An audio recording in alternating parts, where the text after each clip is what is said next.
ke ruangan stasiun 3 yang dimana ada Bu Siti dengan diagnosa resiko gangguan nutrisi. Baik Pak, perkenalkan ini ada Ibu Dian selaku ahli gizi di rumah sakit kami. Ibu, perkenalkan saya reporter Rehan ya dari TV Sehat. Iya Pak, saya Dian selaku ahli gizi di rumah sakit.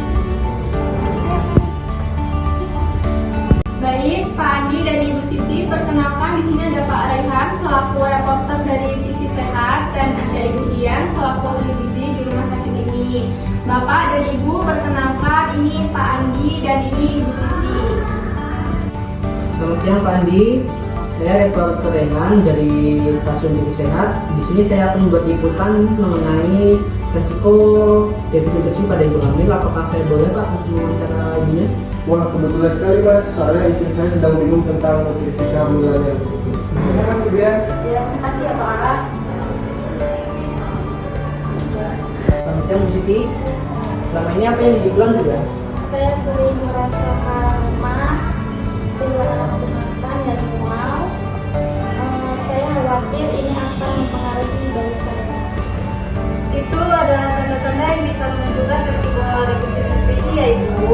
Kekurangan nutrisi selama kehamilan dapat berdampak pada kesehatan ibu dan perkembangan bayi ya.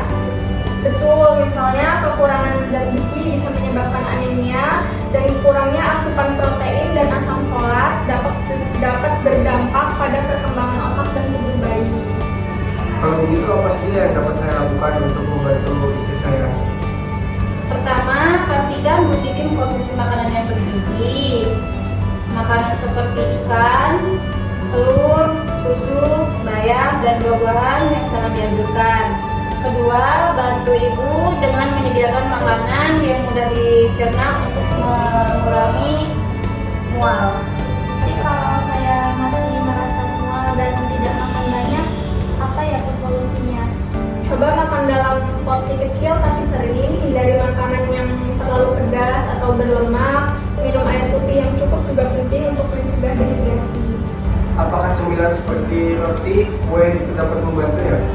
Tentu saja Bapak, asalkan cemilannya sehat, misalnya roti gandum, yogurt rendah lemak, atau buah-buahan seperti pisang dan apel. Ibu, saya permisi terlebih dahulu ya, nanti akan ada dokter Lili yang akan masuk ke ruangan ibu untuk melakukan pemeriksaan.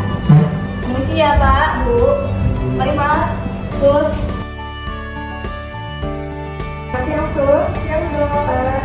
Ini siapa ya Sus? Oh iya dokter, perkenalkan ini ada Pak Rehan dari reporter TV Sehat. Pak Rehan, perkenalkan ini dokter Lili, dokter di rumah sakit ini. Saya dengar Bu Siti mengalami masalah kehamilan, betul? Betul dok, saya sering merasa mual dan akhirnya tidak makan dengan baik. Itu merupakan resiko defisit nutrisi Bu. Dan pada ibu hamil, ibu bisa mengalami anemia dan kelelahan. Sedangkan pada bayinya nanti akan berdampak pada berat badan bayi rendah. Jadi apa langkah pertama yang harus kami lakukan dok?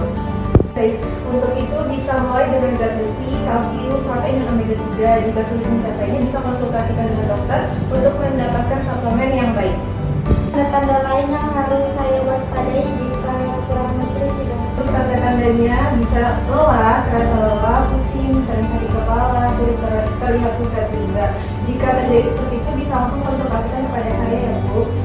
Jangan lupa Bu Siti istirahat yang cukup, jangan terlalu lelah, dan usahakan olahraga ringan seperti jalan di pagi hari ya Bu. Pak Andi sama Bu Siti, saya terima kasih ya untuk telah memperbolehkan saya buat wawancara ini. Dan nanti saya persilakan dulu ya. Ya, terima kasih ya Mas. Mbak Dina ini juga terima kasih untuk informasinya juga.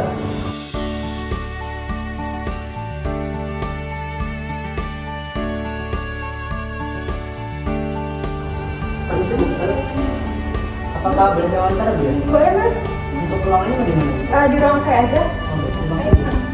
Baik pemirsa, saya di sini bersama Dr. Lili. Saya akan mewawancarai Dr. Lili di ruangannya tentang status gizi dan juga resiko defisit pada pasien Bu Siti ya. Pemirsa, saya sudah sampai di ruangan Bu Dokter. Dokter, bisakah Anda jelaskan lebih rinci tentang apa sih resiko defisit nutrisi pada ibu hamil? Baik, untuk resiko defisit nutrisi sendiri itu akan berbahaya ya Mas ya jika terjadi pada ibu hamil. Dan juga itu bukan hanya ibu hamil yang berdampak, juga bayinya pun akan ikut berdampak.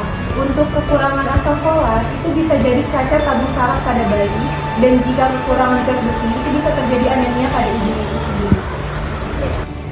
Bagaimana jika ibu hamil kesulitan makan karena mual? Itu saya sarankan untuk makanan bergizi tapi dengan porsi yang kecil. Itu bisa sup, bisa biskuit gandum. Hindari makanan-makanan yang berbau menyengat. Lalu dokter, untuk nutrisi utama itu apa sih yang harus dipenuhi pada ibu hamil?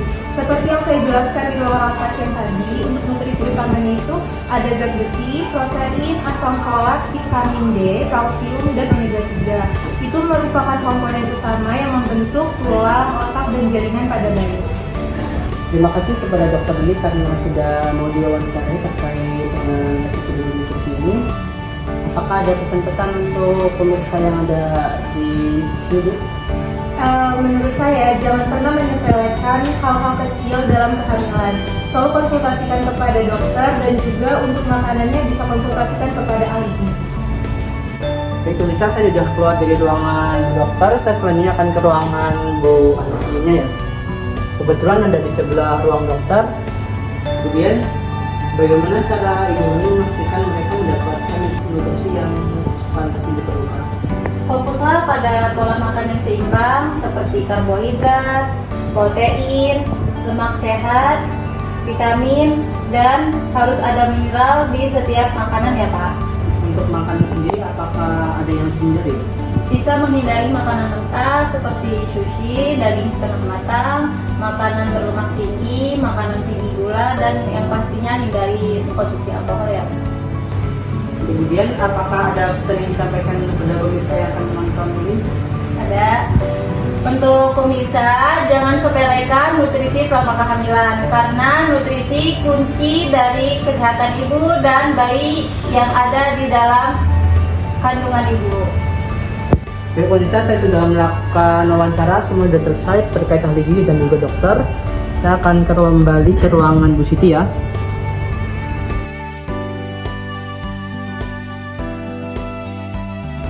Bagaimana Bu, setelah saya membuat liputan ini, apa saya ada yang disampaikan? Terima kasih atas semua informasinya. Jadi saya lebih paham pentingnya makan makanan yang bergizi meskipun sulit. Jadi untuk Pak Andi, apakah ada yang ingin disampaikan? Saya juga akan lebih perhatian, saya ingin istri dan bayi kami selamat. Kami senang membantu. Ingat, untuk ibu sehat, anak pun juga ikut sehat. Saya reporter Rehan dari TV Sehat. Saya ucapkan terima kasih.